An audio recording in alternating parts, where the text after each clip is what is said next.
welcome to the MHR podcast. I'm Andy. And I'm Emma. Emma, this week I wanted to talk about alcohol. Oh, okay. Actually, avid viewers, listeners even, will be aware that actually last year I would reference one beverage a week in the podcast. There's a bit of an Easter egg for you there if you hadn't noticed it already. Oh. I always had a frequent reference.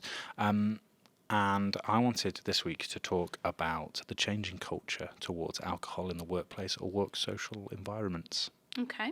I think it's an interesting one because, for example, I'm in my mid-30s and I think the attitude towards the role of alcohol or its place in a workplace has changed in the time that I started my working life. Definitely. And I think we're looking at younger generations with a very different perception of the role of alcohol in their social lives as well as their work environment. And I know there's definitely generations before me who have a very different view or different experiences of how alcohol played a part of their work day balance or socialising balance with work colleagues. So I think we should look at that, and I think we could have a really good conversation on where we think the role of socialising in a workplace and the role of alcohol as part of that fits. I think it'll be an interesting one. All right then, shall I start with some key stats for you? Oh, you love a stat, I don't do. you? Well, I was doing some reading on the topic, and I think there's some interesting points here. So there's Okay. been surveys on this, and one of the results that came out is that actually 2/5 of respondents to a survey on the role of alcohol in the workplace, so that's 42%, said that work parties should be organised around activities that don't involve alcohol. Right? So I wanted to ask what your view is, or what is your experience in a workplace and how they've treated alcohol before, and how do you think it's changed from your experience and perspective? I think it's changed considerably. So, just to make you feel old, sorry, I'm in my late 20s. Yeah. Still clinging on to that for as long as I possibly can. But even in that kind of short space of time of my working life, so sort of 10 years or so, I think the idea of alcohol and using that from a kind of social perspective has really changed. So, for example, when I first kind of joined the workforce, after I'd finished my degree, I worked in a company whereby going for drinks after work was a very, very regular thing. Yeah. We worked in the city centre, so Yeah. it was very, a very accessible thing to go out and drink. They'd also meet at the weekends or go out for more of like a kind of a more planned event after Yeah. work on a Friday or something, if you like. And that was just a very normal thing to do, you know, meeting them outside of work. Since that particular job, though, that's not really something that I've experienced too much. And I think the reason for that is sort of twofold. The first being that, obviously, over these past few years, and I think we've kind of discussed this before, the whole kind of classic concept of going out after work, socialising and doing all that kind of stuff has been completely sort of flipped upside down.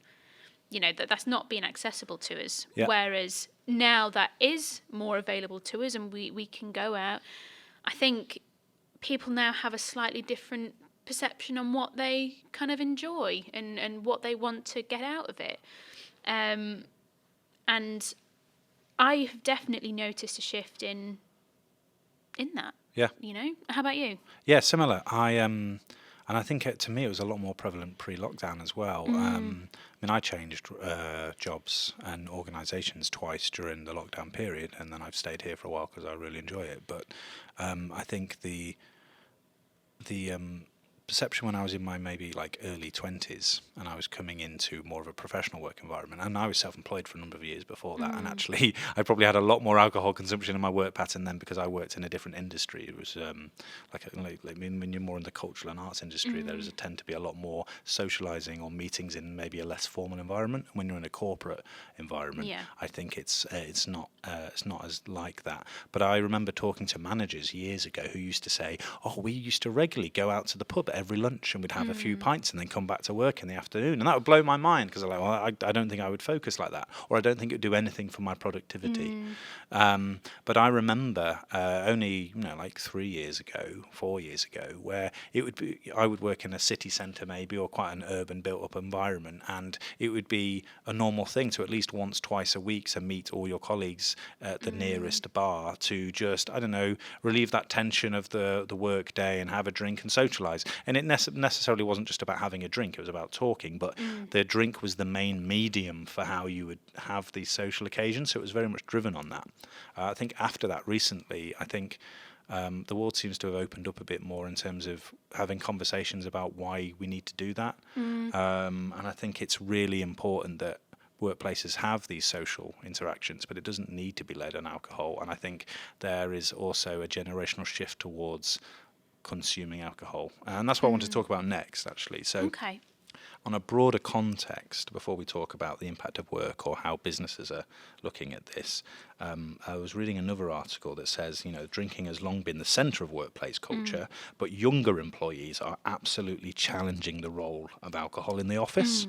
So, there's evidence in a workplace culture that is evolving away from alcohol as a focus. And in the last few years, larger companies, and there are examples that you can see, companies like Salesforce or Uber or Jet have actually reduced or completely banned alcohol in the workplace.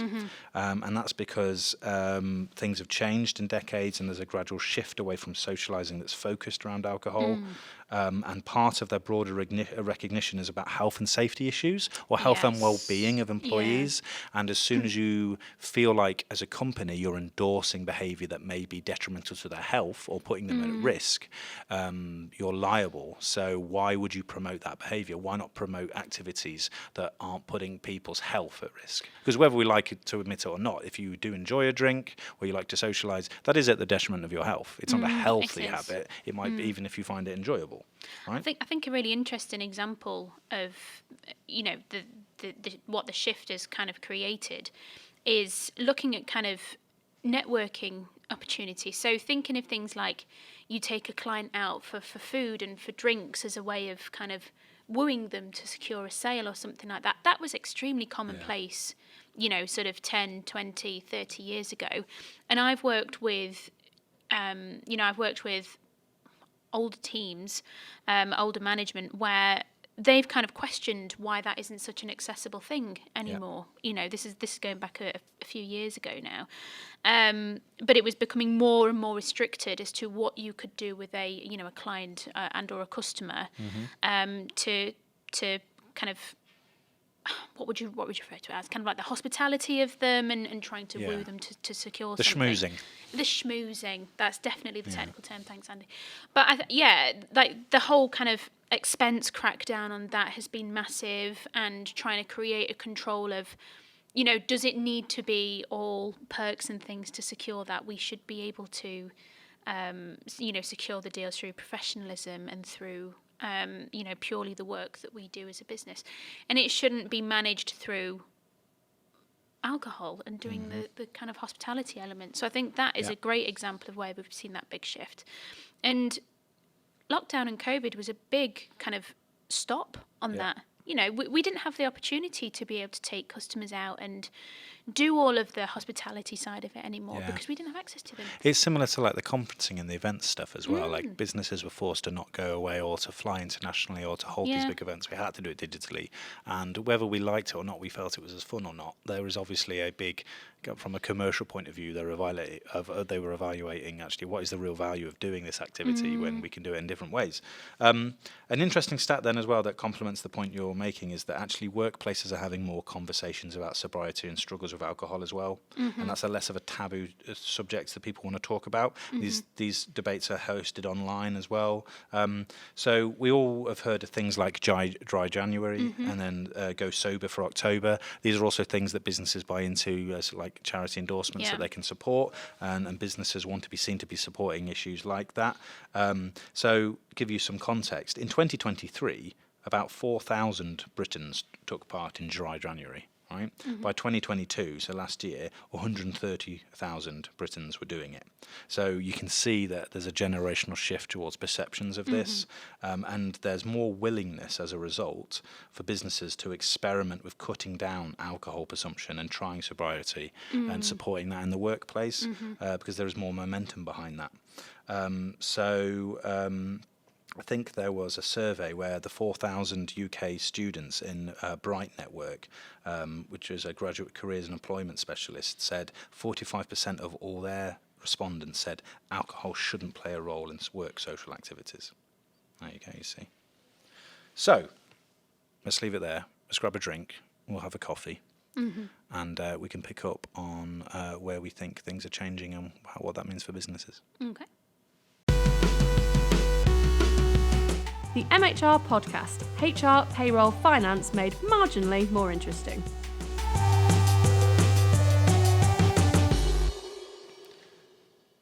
So Emma, we've talked about the role of alcohol in organisations, and we feel like that it's very much a younger generation that is shifting us away from that. We've seen some stats that say it's not essential, or businesses are actually erring on the side of employee well-being, and that actually we are making active decisions to not support alcohol-led activities, and that's a personal choice, but it shouldn't be a work choice, right?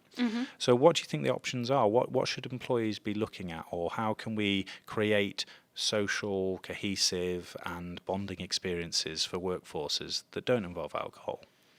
I think it's just looking for opportunities to create that environment, you know, so looking at things that can be done outside of work, whereby it isn't necessarily going to a pub or isn't necessarily going to a drinking environment, but looking at a place where that's not necessarily actively discouraged, but it's not at the forefront of the event. So really nice examples that I enjoy is, you know, going bowling or going to kind of an outdoor, you know, kind of creative day, team building day, or something like that, where you essentially can create a more inclusive environment for non-drinkers, and create that kind of equality and welcoming space for everybody to take part.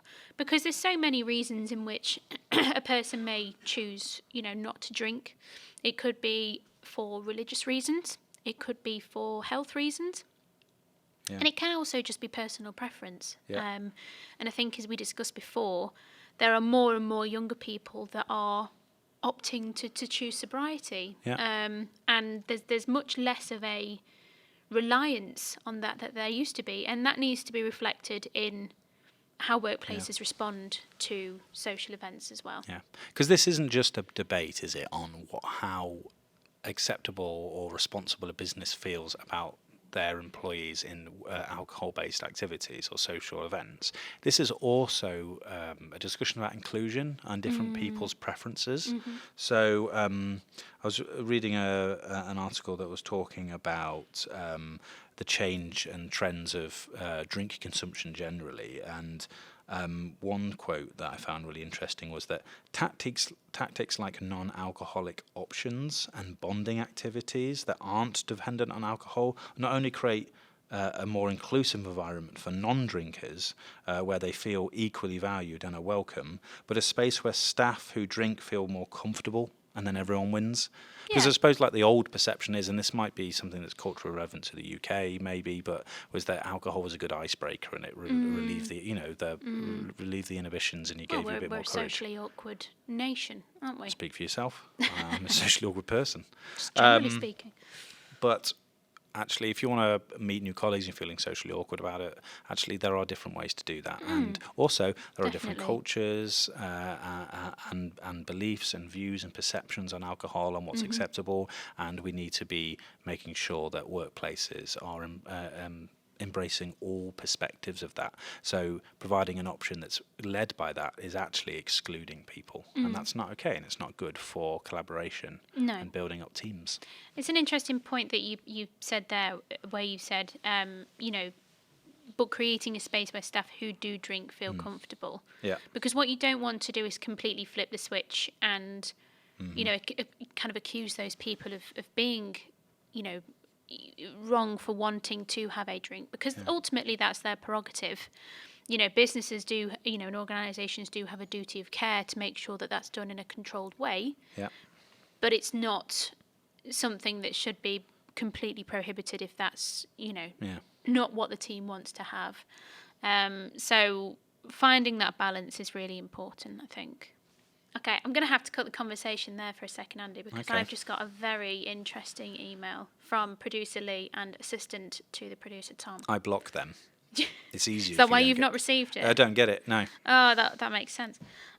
What they've done is they've sent it through to me a selection of really interesting email sign-offs that I have to show you. Oh, I love a good email sign have off. I to love show ripping you. apart. Like, there's different ways to perceive, isn't there, other people's email sign off. How they end an email Oh. says a lot about a person, I think. There are there's some great ones on here. I just really want to hear what you think. Okay, so we're starting off pretty basic. Yeah. Just regards. All regards is cold because you know you've got the options of kind regards or warm regards. If it's regards, it's I'm being polite, but I'm angry. But I am not happy I am with you not happy right with you. now. I regard you with content. What about this one? Sent from my iPhone. Sent from my iPhone. Oh, thanks, Dad. How's it getting on with the iPhone? I'm glad you've slowly adopted new technology. Thanks for putting so much thought into it. Yeah. Ooh, this one's cute. Have a blessed day. Oh, that's nice. It's weird, Have a but it's blessed nice. I think it depends on the person that came from. But Yeah, you need to know the person. What about this one? Thanks a mil. Thanks a mil. Oh, thanks a mil. Oh, we love that person. They're a bit fun, aren't they? Thanks a mil. Thanks a mil. Don't like it though. Oh, have a Monday. Have a Monday. Have a Monday. Does that mean you can only have send? a bad day? So let me get it. Dear Emma, I'm afraid the last episode wasn't very successful. I'm going to have to ask you to leave. Have a Monday, Andy. How does that work? I would be having a Monday. Yeah, it would be a bad Monday. What about this one? Rather than thanks, but spelling it THX.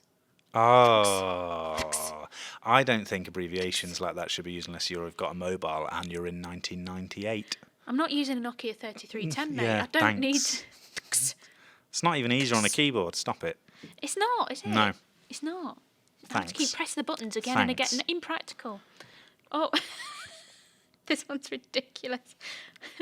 Live, laugh, love that. Oh no! Oh no! Oh no! I think it's bad enough, and this is just my personal taste. But if I'm on a Teams or a Zoom meeting with you, and in the background you've got a live, laugh, love mural, I'm bringing it up.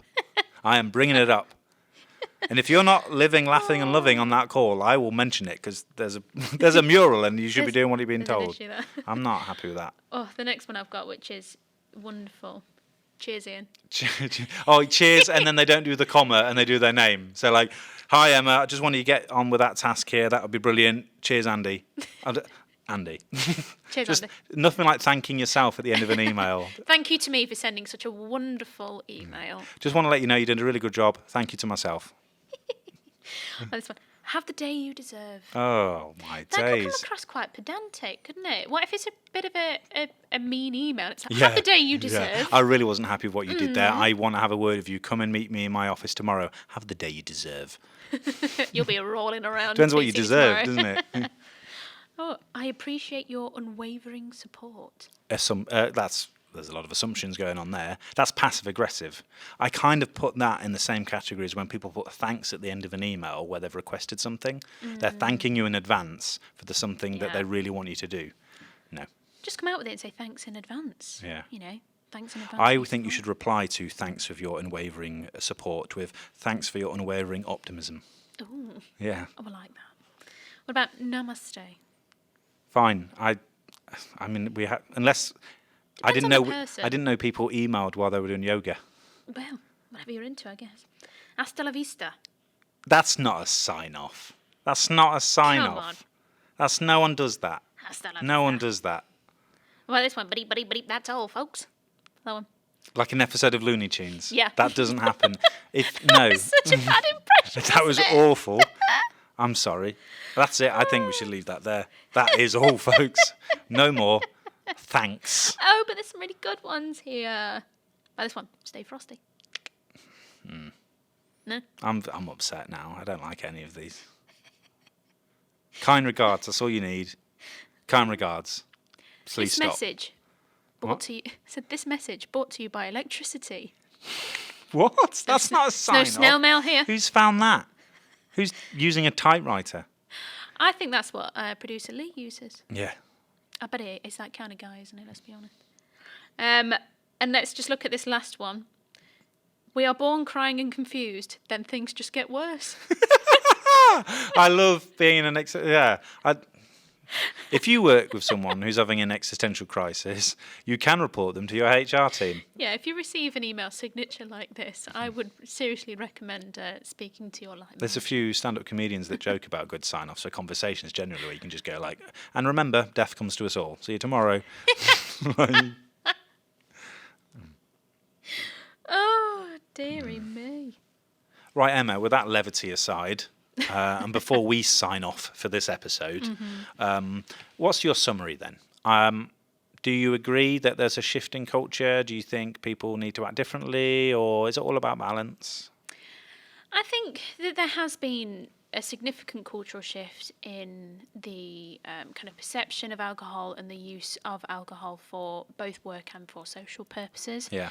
I do still think that for some people that it has a place, you know, in their social life and perhaps in their work life, and I think that that still needs to be respected. Yeah. I think that it's all about getting that balance between those that don't see it as kind of a priority or something that they even want to kind of touch or think about, and create a space where there is inclusivity for all people. And for organisations who are looking to create a balanced culture, that really needs to be kind of considered when looking at social opportunities and creating a warm and welcoming environment that people want to work for. I agree. I think the way you should look at it is that our culture was more heavily embedded in the use of alcohol consumption for social events, right? But our culture has changed. And if you have a diverse workforce and you want to be inclusive and you want to allow people to integrate and build teams that are very collaborative, you've got to see, like, going for a beer is fine, but look at it as a hobby. Everyone has a different hobby or different interests. And if that's just one of them, you can't build an event that's just around that. No. Now, if you have a team that all like, oh, yeah, we like that, that's a good hobby for us, great. But some people like axe throwing. Doesn't mean that on Friday after work we all need to go axe throwing. You see what I mean? Or some people love bowling, or some people like, I don't know, like wild water swimming. Great. I couldn't think of very anything specific. worse, but we wouldn't make the whole team go because 4 out of the 20 like... No, very true. You know what I mean? Very so true. it's about going, well, actually, what is a nice even ground where we all feel like we're on the same level? And let's work on that. And it doesn't have to be forced. It can just be organic. And maybe the trick is just knowing who the people are you work with. Yeah. And going from there. Let's not make assumptions. Having those conversations. Yeah. Cool. Well, I'm glad we had that chat. I'm going to get a drink. And I think we can talk about something else next week. Sounds like a plan. All right. Thanks, Emma. And thank you for listening. If you'd like to hear more, you can go on mhrglobal.com. I've been Andy. And I've been Emma. See you in a bit. See ya.